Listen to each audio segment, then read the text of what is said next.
Hey everyone, Ponyo here. Thank you for tuning in to another episode of After Dinner Mints. I highly encourage everyone watching to join us in the Art Blocks Discord. A link to our Discord can be found in the description of this video.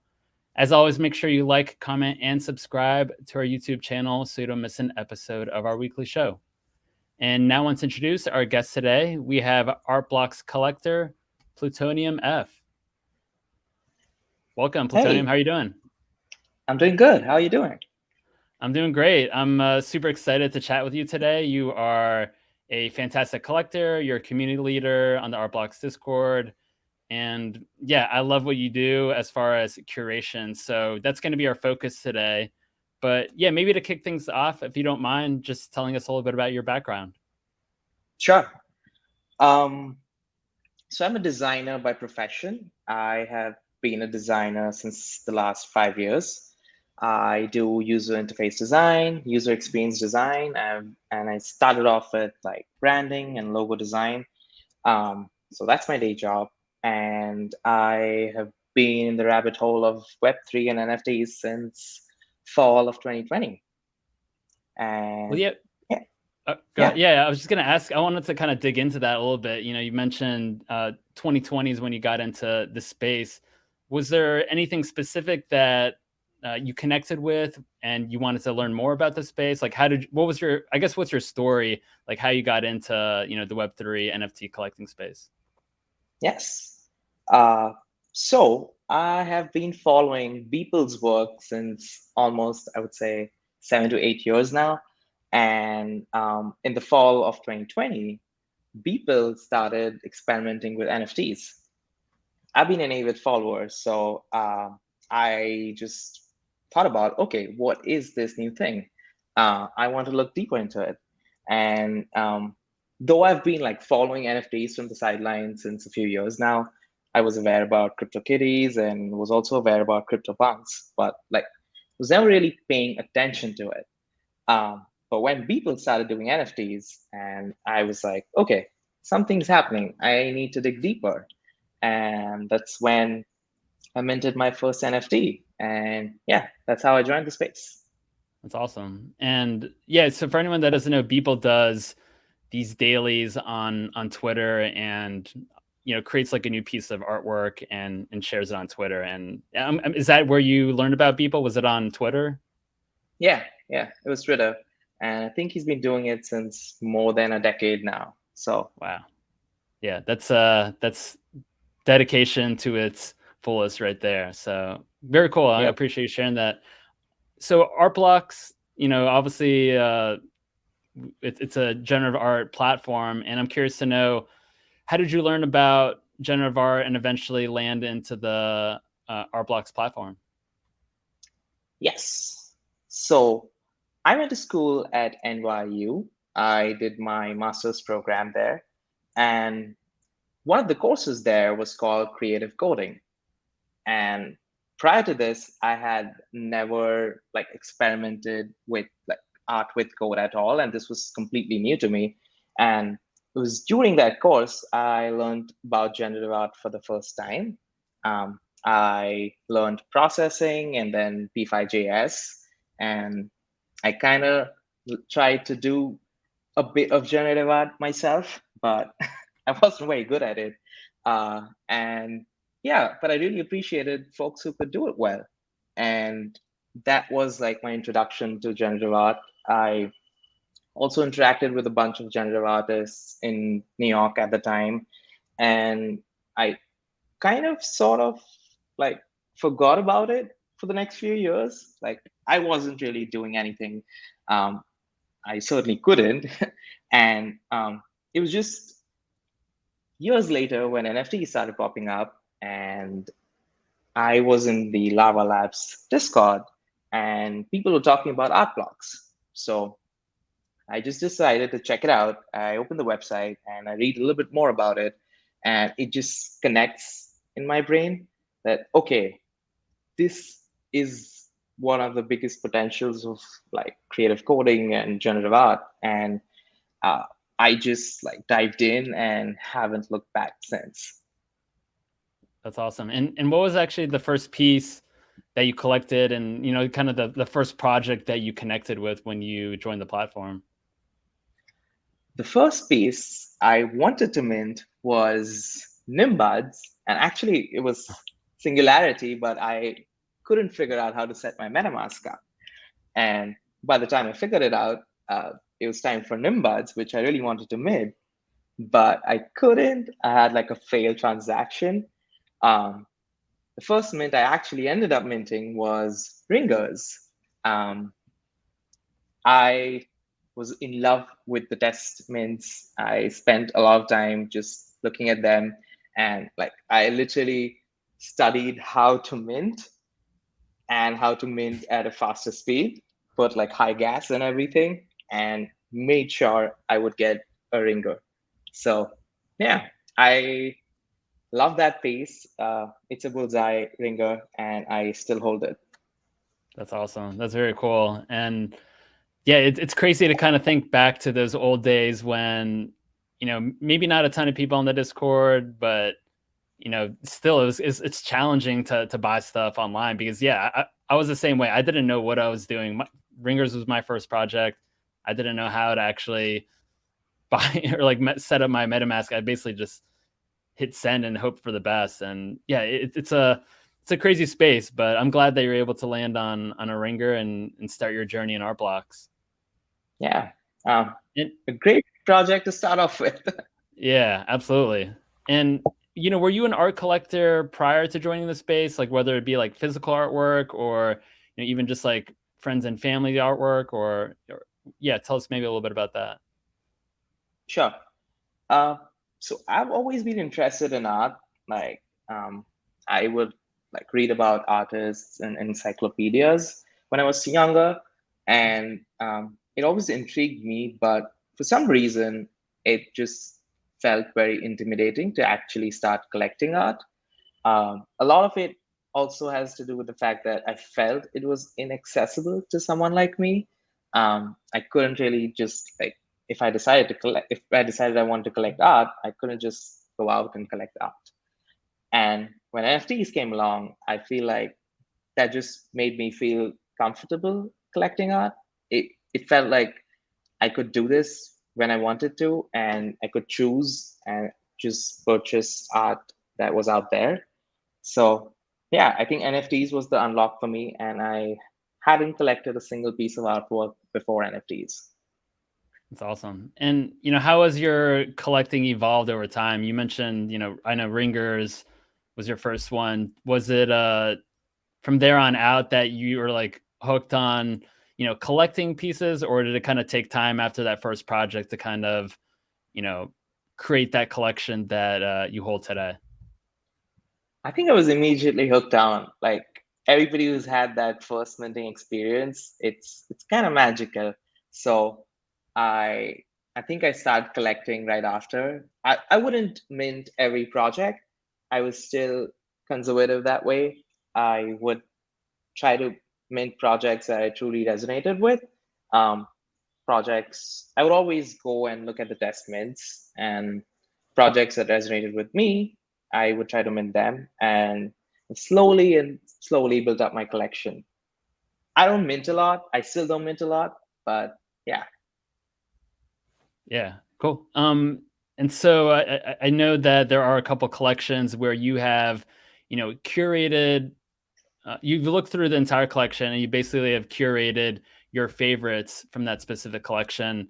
And I Mm-hmm. know we're going to go through two of them today. Maybe we can kick things off and take a look at Archetypes, which is something that you have curated, you have shared on Twitter. But maybe you can tell us, why you've curated this collection and why you're sharing these today with us.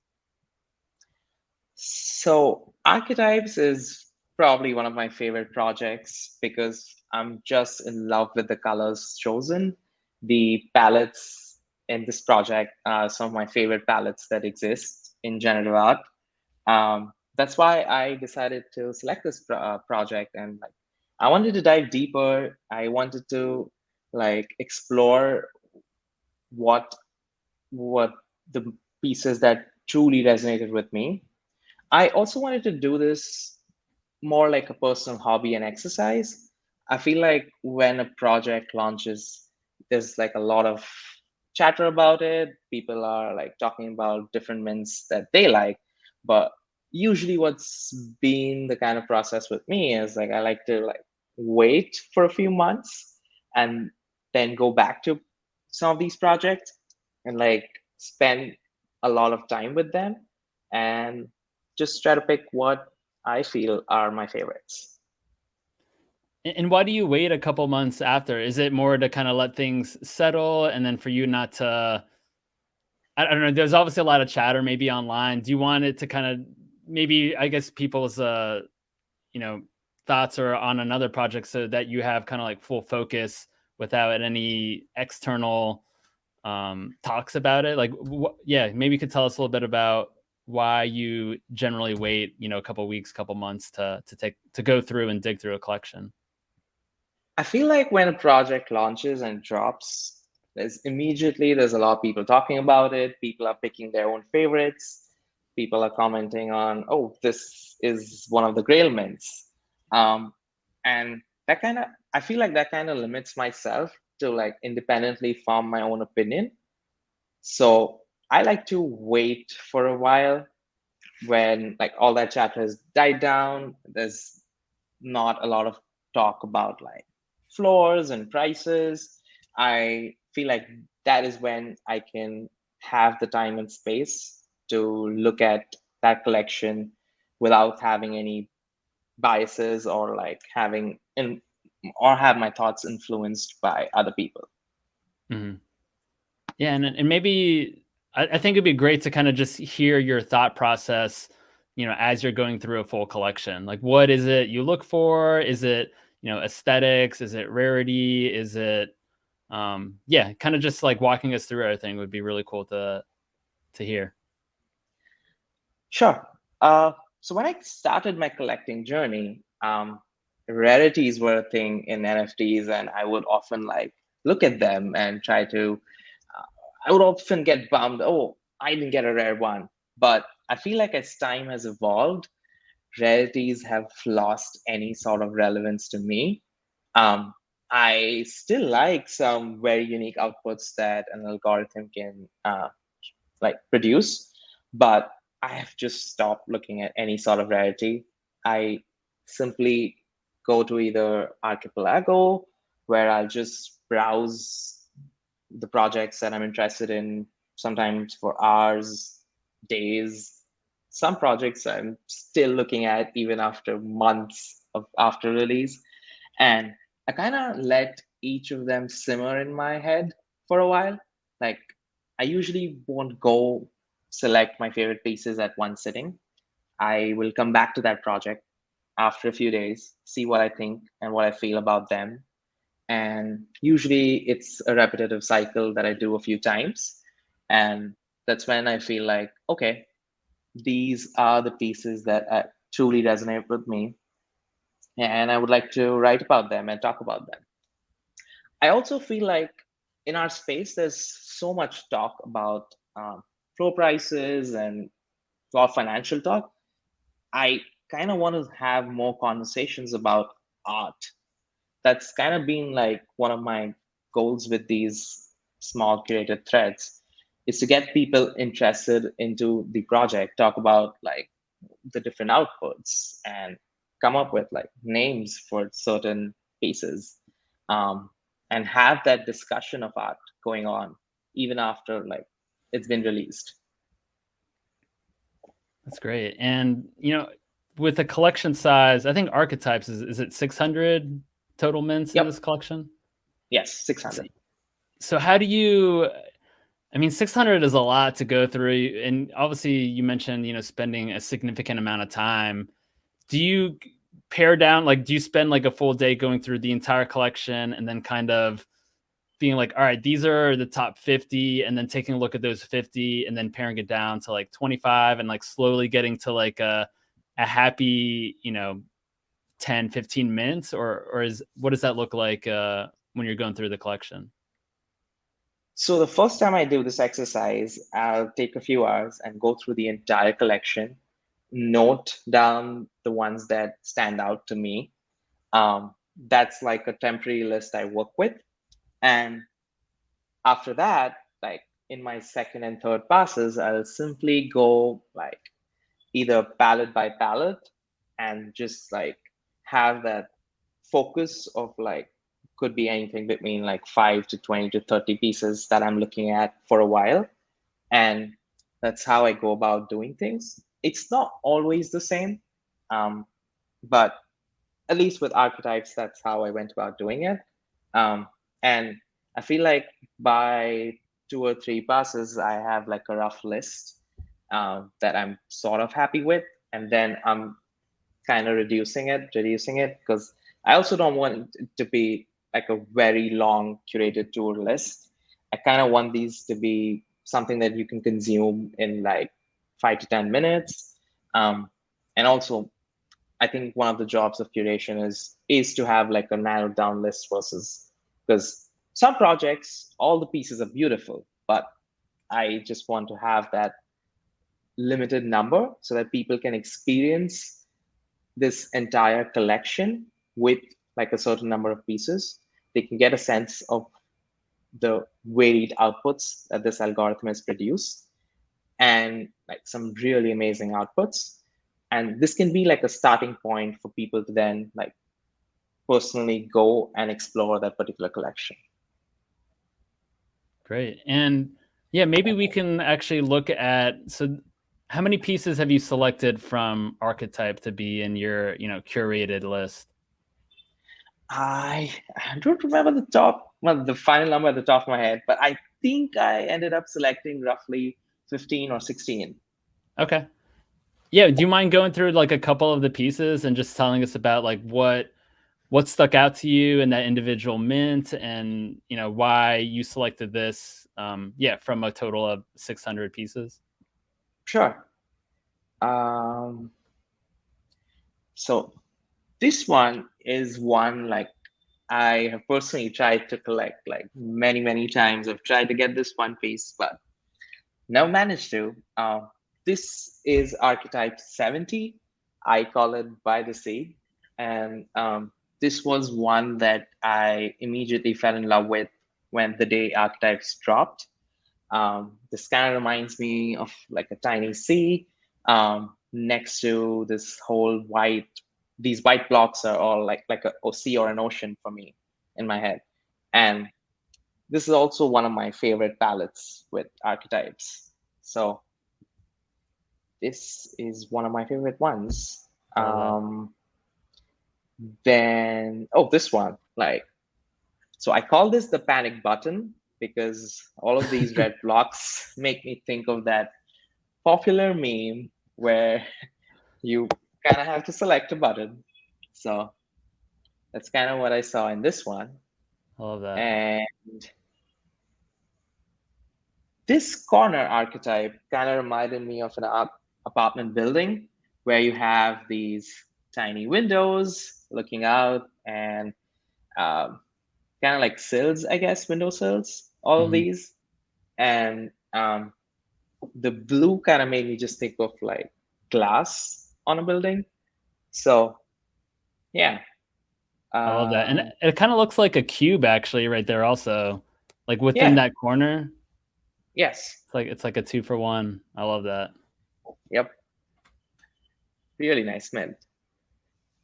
And yeah, Alpha Dog. This is again one of my favorite palettes from the project. I mean, the colors in this project are just outright amazing. Um, but this is again one of my favorite ones. This is Dandelion's popular cube. Um, then there's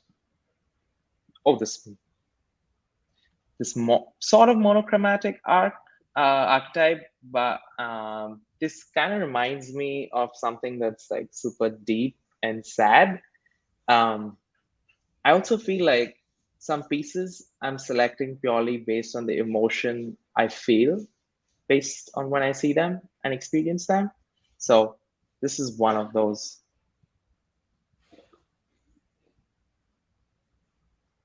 Then this one kind of reminded me of like these planks sort of look like bridges to me. And it kind of reminded me of Chicago, where you have all those bridges over the river. So that's kind of why I What mint chose this number one. is that? Does it say on This there? is, yeah, this is the third one. This is archetype 3, the Oh, fourth one, wow. I Okay. guess. Great. um, then this one reminds me of like a warehouse. You have these little red boxes that are like packages in my head, and they're all going over this conveyor belt, heading to their final location. That's cool. And that's a borderless archetype as well, looks like. Yes, yes. And what mint number is that? Just for the people maybe that are tuning in, just audio only. This is 316. 316. Great. Yep. Then, yeah. This one is like a super like um, balanced archetype. This is archetype 371. Um, and this kind of just attracted me because symmetry and balance are some of the principles you follow as a designer. So I was just gravitated towards this one. That's awesome. And do you said you just use a archipelago, I guess, to kind of sift through all the different mints. Is that correct? Yes, ever since Archipelago has existed. Prior to that, I would just use the Artblocks website or like OpenSea. Mm-hmm. But ever since it's been launched, I've just been using that. Sometimes I'll also go into Figma, and that's when I'm trying to do some sets in my head. I'll just go into Figma and put all of them together, see what it makes me feel, and then try to pick. And I noticed that like at the top of this thread, you kind of have, the 10, 15, or 16 mints, and it's kind of like an animated GIF. Mhm. Is there a specific program that you use to do that, just in case there's other people that are interested in doing the same thing?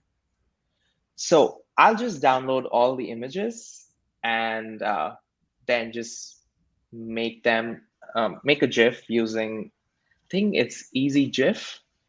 Okay. That's probably the first result you'll get when you Google for it. So yeah, Okay. just gotta Great. make Yeah. sure that they're all the same resolution because that's one of the requirements to make a nice GIF. Nice.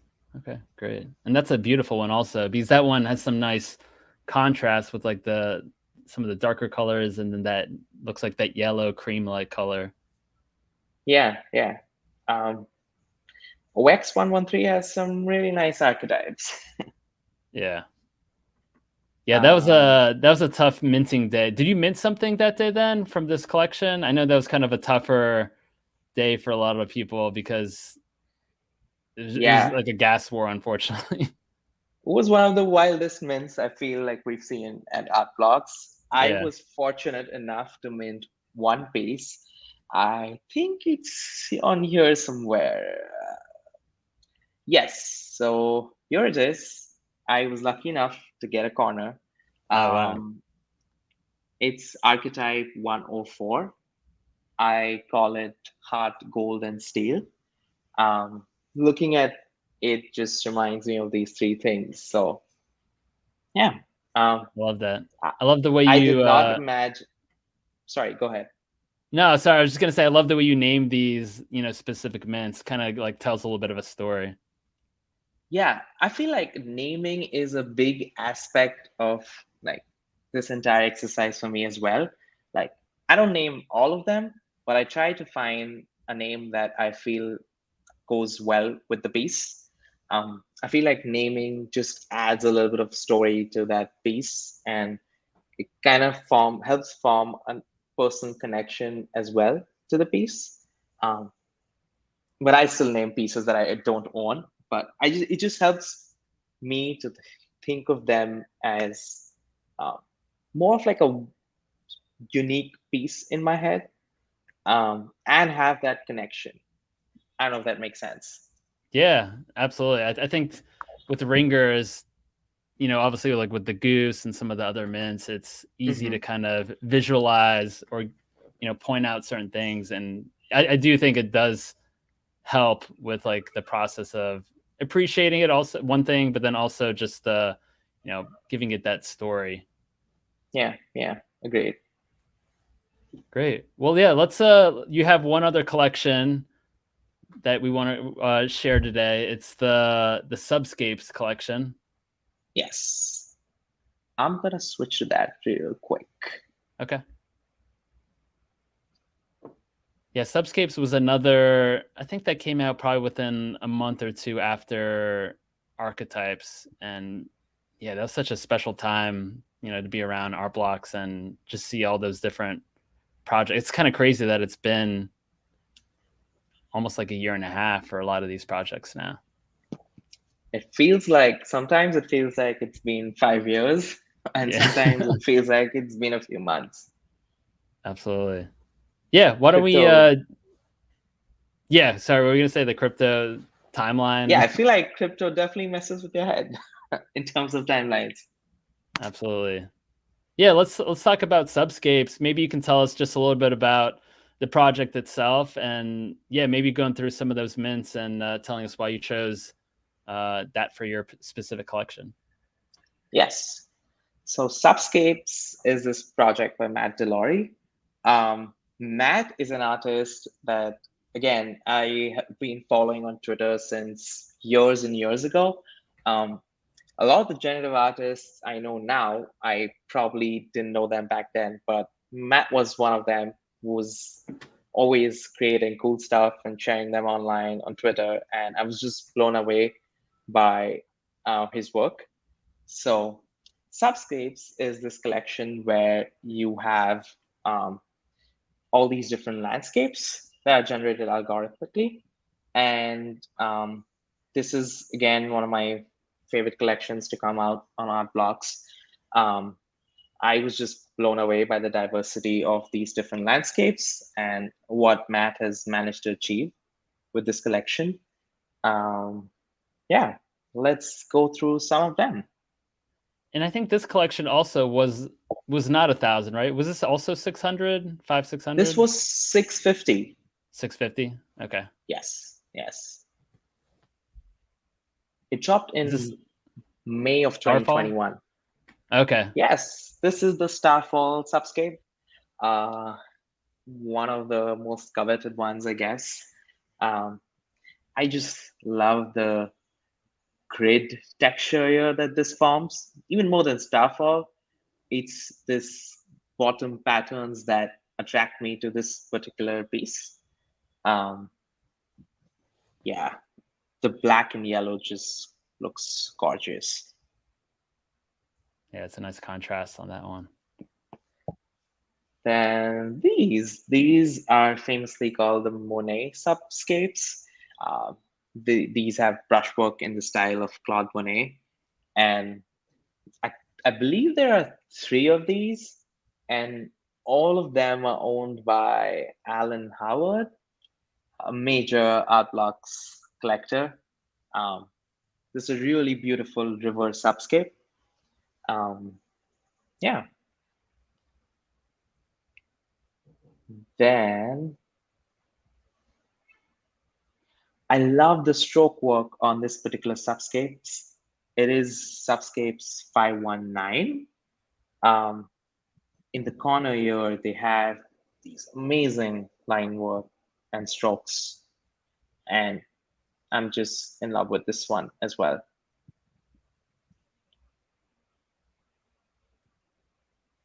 And this one is a pretty unique one. It's subscape 624 in the Siren palette. Here, if you try to focus your eyes on this front right area, you'll see how it creates this perspective, like almost like a 3D effect, as if these particular mountains are like right in front. They're coming out of your screen. So yeah, this was a very unique one, and that's why it made it to this list. And that one's owned by Vincent Van Gogh, looks like also. Yep, yep.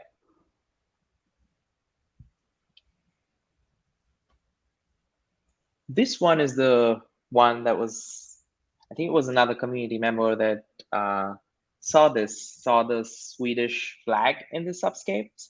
This is 242, and you can see the flag in the middle. Wow, yeah, that's a nice one. Yeah. Jeff has some nice subscapes as well. This metallic one, it's almost like a storm brewing on the mountains.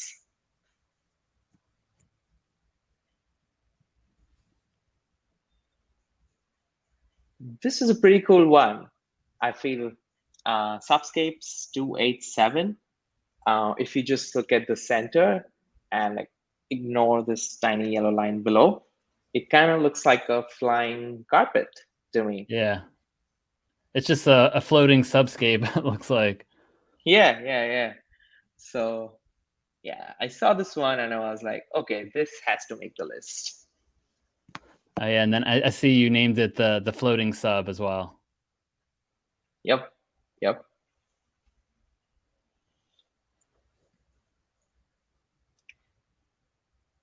Sub 353, this is one I got from the secondary market. This just reminded me of like hell for some reason, like a burning landscape. And it also doubles up like a juicy steak, I feel. It looks like a rare steak with like the red on the outside. Yeah. And is that one using kind of like a stipple, kind of like stroke line or Yes. dots? Yes. Yeah, That's it's a what beautiful this one is pattern. using. Yep. Which subs there are like some of them that within the same palette, they will look really different. So yeah, Matt has done a brilliant job with this.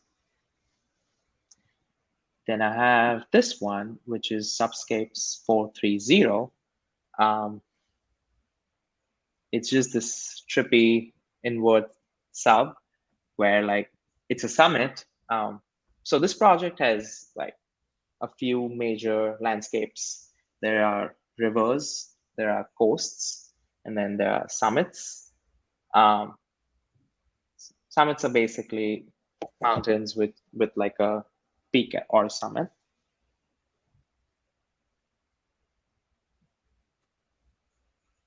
This Disco one, the Disco Palette Summit is a really cool one as well. Yeah, and AC has that's number 223. AC has a really outstanding subscape collection as well. Yeah. I think Subscapes is around the time they joined Artblocks, and they just collected a lot of Subscapes at that time. I think they have some of the best ones, I feel. Yeah, I agree. This Coastal Subscape 521 is the number. It kind of reminds me of the Tron movies. These aqua blue lines it just is a very unique subscape. Often with these tours, I'm also thinking about what particular media or like object or thing that it makes me feel or reminds me of, and this was one of those. I love that. And that's yeah, it has like a really nice minimalistic, look to it. It's very but you can tell it's a coastline, kind of how it kind of dips down, but that's a really nice coast subscape. Yeah. And this area right here, I don't know why I always think of it as footprints in the sand. Oh wow, I didn't even notice that. That's cool. I wonder if that's and it's funny that doesn't even go across the entire subscape. It kind of stops about halfway through. Really interesting. That's a good observation right there. Thank you.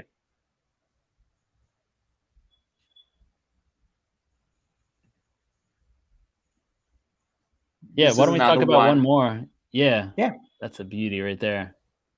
Yep. Oh, this one.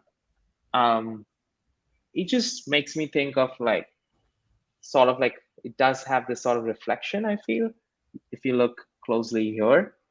And yeah, uh, gives me this it makes me see like a shimmery effect on this one.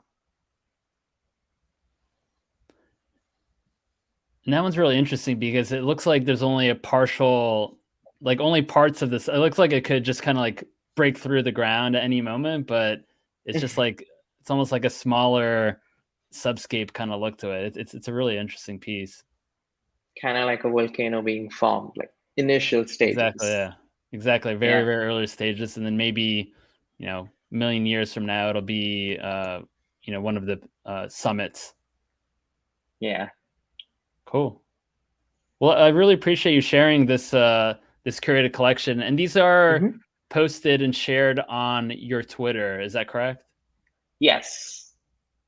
And if people So wanted to take a look, yeah, your Twitter page, are you able to? Can you just let people know exactly where what your handle is? sure. My handle is Plutonium Fits G. You can see it on the screen right here.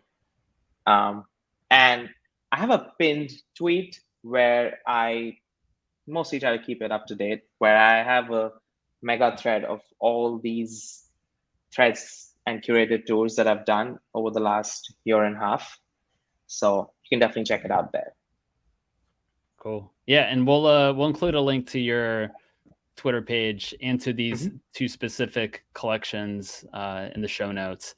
But Hmm. yeah, now that you've done a couple of these really cool curated collections on Twitter, what is the next collection? What are the next few collections that you're looking to release and look over in the future? So I've been working on a Ringer's curated tour since the longest of time. I feel like I've been working on it since forever. I've never been able to narrow it down. I'm probably gonna do it in two parts. Um, that's in the works. Um, I'm also working on dot matrix gradient studies by Jay Crockland, who's also the CTO of Artblocks. That's an amazing project, and I'm working on that. That's probably going to be out next. And there's another one that's in the works is Screens by Thomas Lynn Edison. Nice. So yeah, hopefully all these Fantastic. should be out in the next few months. Great. Yeah, we look forward to checking those out. I think it's really cool, kind of your thought process that goes behind, sifting through these large collections, 600, 500 to, 1,000. And it's really cool to kind of see your vision come to life. And yeah, I really appreciate you sharing all that with us. Yeah, thank you. Well, I met you in Marfa, which was great to, finally meet you in person. And one of the reasons you were there is you, along with Proper and Xerox Techno, you helped curate a community exhibit at the Art Blocks House in Marfa, Texas. Hmm. The debut was about 2 weeks ago. And yeah, maybe you can just tell us first off, like, how was your experience in Marfa? And yeah, maybe just that process of you know when you saw like the message. I think Jeff posted it on Discord about Hmm. like curating the house. Like, what was your process to kind of bring something to life and submit it as a potential to curate the house? All right, I'll start off with Marfa.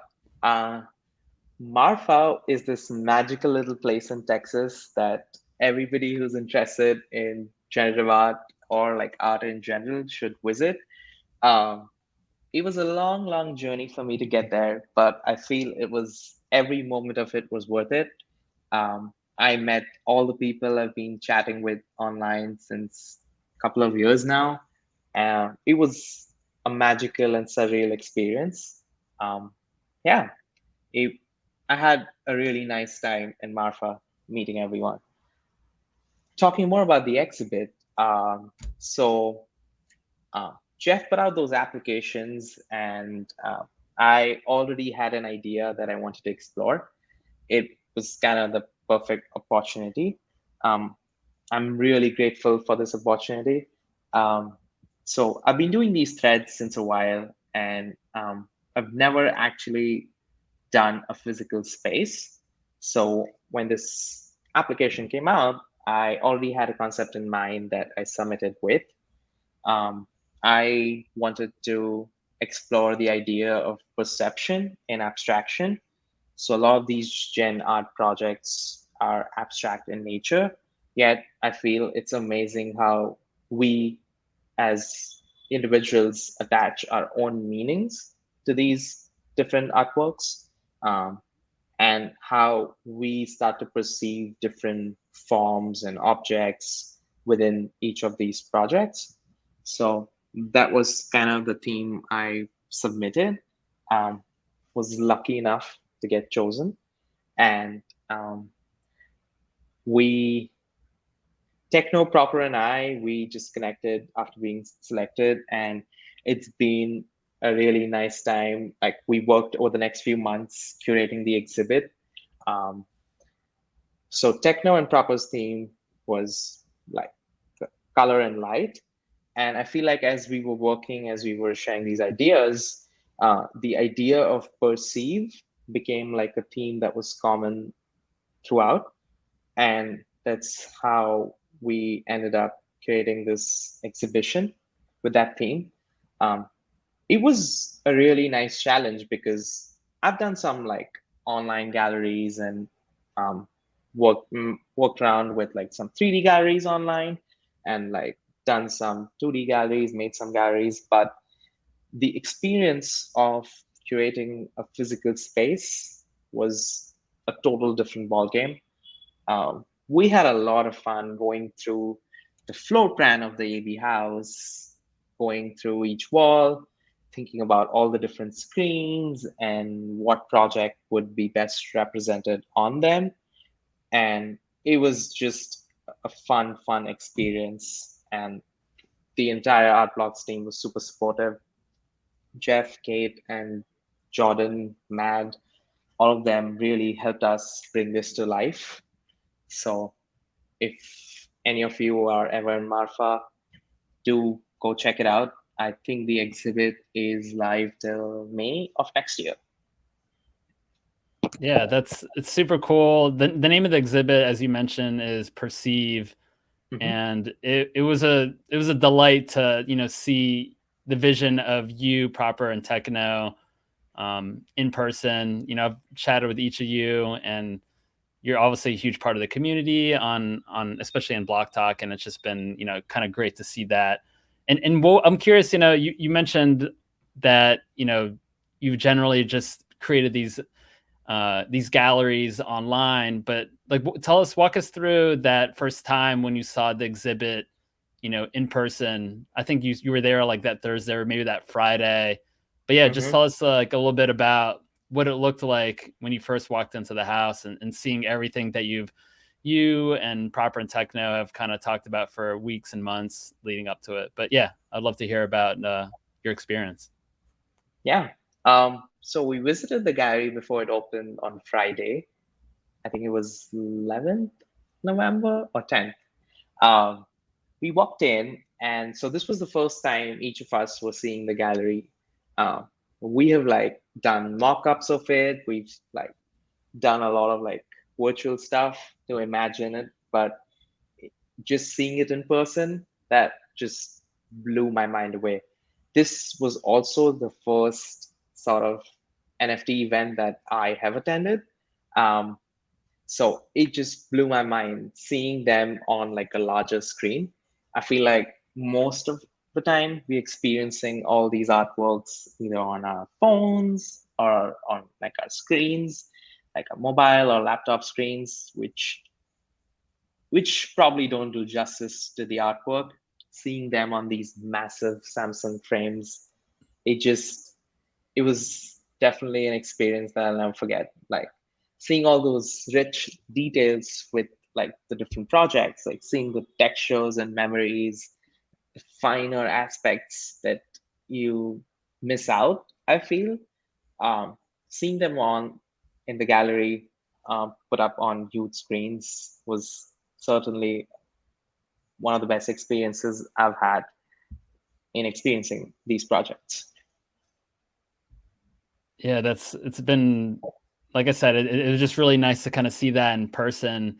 And Mm-hmm. now that you've done something in person, you know, you have like you've helped with the curation of an in-person exhibit in Marfa, and you've done you know, multiple curated collections uh, online. Like, what are your hopes for in the future? Would you want to have like another experience where you could kind of curate another exhibit or gallery in the future, or yeah, tell us maybe more about that. This experience has certainly left me wanting to do more. Like, I feel like there's so much more you can do with a physical space. There are also social elements that you can add. You can make it an interactive experience as well. And I'm definitely looking forward to do more of these in real life if possible. And yeah, there are a bunch of ideas I have. There are certain themes I'm thinking about. I definitely would want to try them out. Cool. And I'm interested to know also, when you start thinking about these like in-person exhibits, like how does your own house, or you know, where you live, look?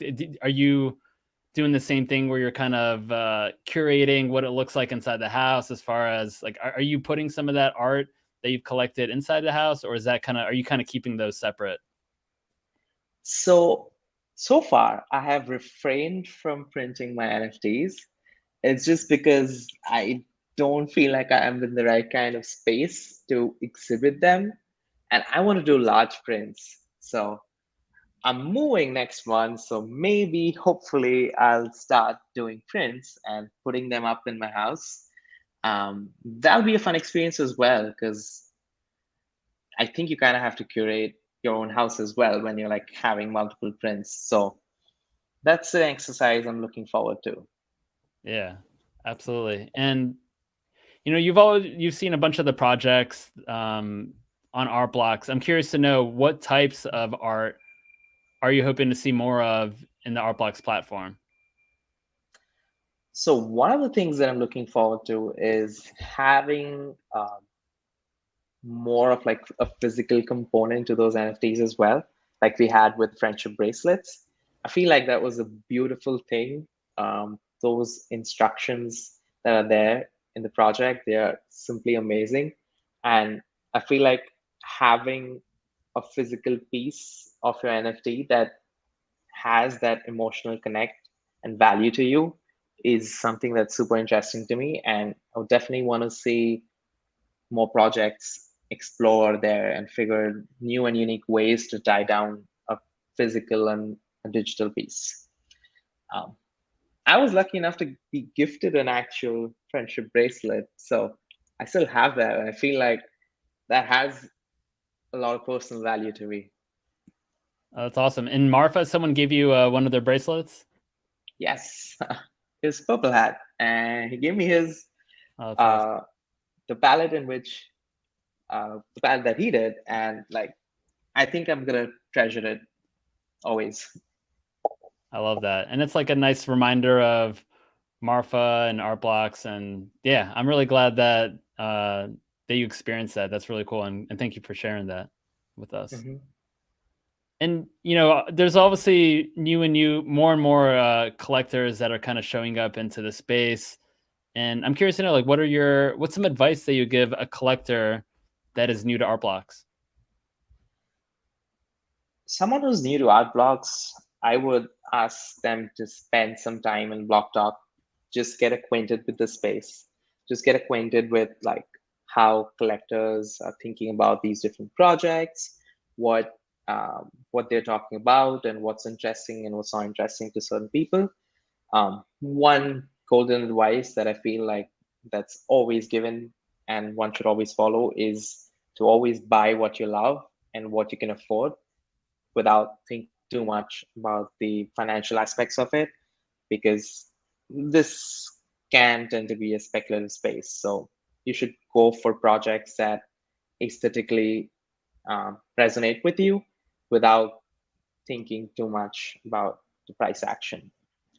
And definitely follow people outside of Discord, like follow them on Twitter, follow different artists, see what they're doing and what they're creating. And yeah, try to mint a project that you're comfortable with.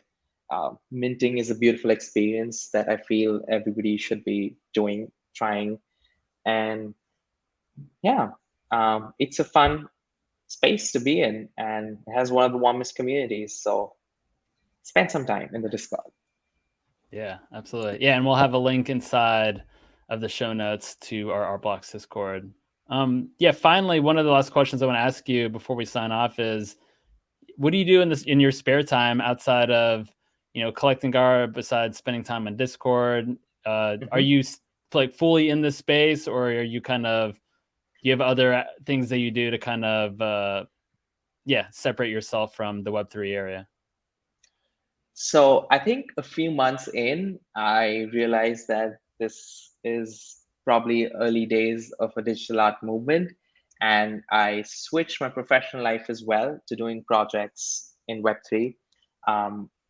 Did work for like a couple of different projects and DAOs. And so I'm full-time Web3 now. I'm also in early stages of building something of my own. So that takes up my time.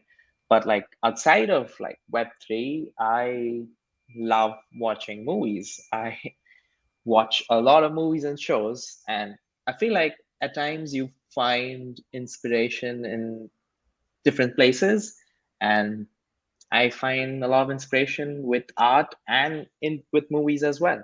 So yeah. Cool. I appreciate you sharing that. And finally, how can people reach you should they have any questions? You can reach me on Twitter. My handle is Plutonium G. You can also reach out or tag me in Discord. I'm around. So yeah. Great. Well, Plutonium, it's been a pleasure talking to you, hearing about how you collect, how you curate different collections. And yeah, it's just so cool to see and fun to see all your different Twitter threads, kind of sifting through all the different mints and talking about those collections. So I appreciate you being here today. Thank you so much for inviting me and letting me talk. Really appreciate everything you're doing to educate in this space. So had a really nice time chatting. Yeah, likewise. I appreciate it. Well, we have a couple of news and notes here.